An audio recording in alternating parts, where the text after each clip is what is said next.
નીતિશ કુમાર હિજાબ વિવાદને લઈ હવે શંકરાચાર્ય અને દેવકીનંદન જેવા ધાર્મિક નેતાઓ બિહારના મુખ્યમંત્રી નીતિશને સલાહ આપી રહ્યા છે। હિજાબ વિવાદ પર નીતિશ કુમાર પર વિપક્ષ દ્વારા સતત હુમલો કરવામાં આવી રહ્યો છે। વિરોધ પક્ષો તેમજ સોશિયલ મીડિયા હવે તેમના કાર્યો પર તીવ્ર પ્રતિક્રિયા આપી રહ્યા છે। તાજેતરની ઘટનામાં હિન્દુ ધર્મ સાથે સંકળાયેલા બે વ્યક્તિઓએ નીતિશ કુમારના વલણની ખુલ્લેઆમ ટીકા કરી અને તેની કડક નિંદા કરી। તેમનો વિડિયો હવે સોશિયલ મીડિયા પર ઝડપથી વાયરલ થઈ રહ્યો છે, જેના પર વિવિધ પ્રતિક્રિયાઓ આવી રહી છે। શું ભવિષ્યમાં આ મુદ્દો રાજકીય રીતે વધુ વકરશે? मैं इस बात को इतने हल्के में नहीं लूंगी। एक लड़की जो अपने दम पर डॉक्टर बन के आई, वो पत्र वितरण कर रहे थे, वो कोई छोटी सी बच्ची तो थी नहीं, मेडिकल डॉक्टर थी, वो पढ़ी लिखी संभ्रांत परिपक्व लड़की थी। आपकी हिम्मत कैसे हुई उसका हिजाब खींचने की? ये एक औरत की चॉइस होती है कि वो घूंघट डाले, सिर खुला रखे, हिजाब पहने या ना पहने। मुझे तो ये अचंभा हो रहा है कि कुछ लोग इसको पिता व्रत बात बताकर कह रहे हैं कि तो क्या हुआ, ये काम पिता को भी नहीं करना चाहिए। आप एक किसी की चॉइस से, आप किसी के ये चुनाव से आप डिसएग्री कर सकते हैं, आप डिसरिस्पेक्ट नहीं कर सकते। इनकी हिम्मत कैसे हुई एक लड़की के गिरेबां पे हाथ डालने की, और उसको जस्टिफाई किया जा रहा है। मुझे तो लगता है नीतीश जी कितने स्वस्थ हैं उस पर भी सवाल है। देखिए, वो कोई नहीं होते हमें बताने वाले। ये एक आजाद देश है और न वो इस देश के राजा हैं, न इस देश के कोई संविधान उनके अधीन है, ऐसा नहीं है। वो ये देश आजाद देश है। आजाद देश के हम आजाद नागरिक हैं और हमारे अधिकार हमें संविधान से मिलते हैं। अभी तक ये देश संविधान पे चलता है, तो वो कोई नहीं होते हमें बताने वाले। वो अपनी शाखा को अपने हिसाब से चला सकते हैं, लेकिन वो इस देश के मुसलमानों को या किसी को भी क्या कैसे जीना है, क्या करना है, बताने वाले कोई नहीं होते।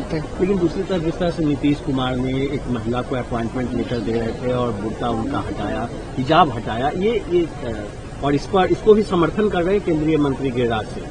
जी, बहुत शर्म की बात है कि आज महिला के सम्मान की बात जो सरकार करती है, इस तरीके से एक महिला जो अपनी मेरिट पे उस जगह तक पहुंची थी जहां उन्हें पुरस्कारित किया जा रहा था, वहां पर उनको शर्मसार किया गया मुख्यमंत्री द्वारा, और इतना वो बेइज्जती उन्होंने महसूस की कि वो आज बिहार छोड़कर अपने भाई के पास कलकत्ता रहने चली गई हैं। तो ये सोचिए कि उन पर क्या बीती होगी। पूरे नेशनल मीडिया पे उनको शर्मसार किया गया।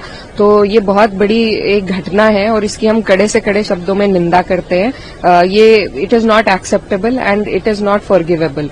तो माना कि मुख्यमंत्री जी बुजुर्ग हैं, लेकिन किसी बुजुर्ग को, पिता समान व्यक्ति को या किसी भी पद पर बैठे अधिकारी को ये अधिकार नहीं है कि वो किसी भी महिला का, चाहे वो अपना पल्लू किसी तरीके से भी लेना चाहे, हिजाब के रूप में या आंचल के रूप में, कोई उसका पल्लू खींचे, उसकी प्राइवेट स्पेस इन्वेड करे, ये अधिकार किसी को नहीं है।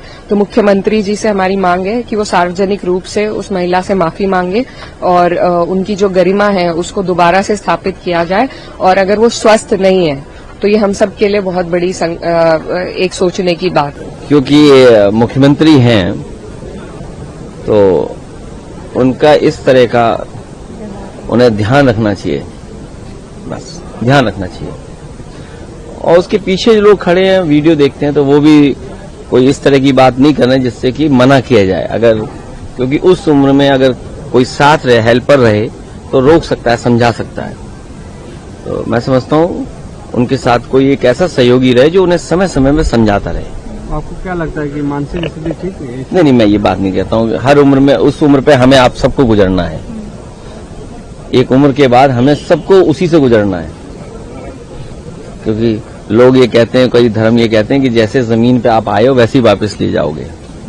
तो जैसे बच्चा होता है वैसे ही बुजुर्ग भी बच्चे हो जाते हैं। समझती हूँ कि इस तरह की जिस तरह देखा गया कि उस मुख्यमंत्री बिहार के नकाब उठा रहे हैं, तो ये शोभा नहीं देता है एक मुख्यमंत्री को उस तरह की चीज करना।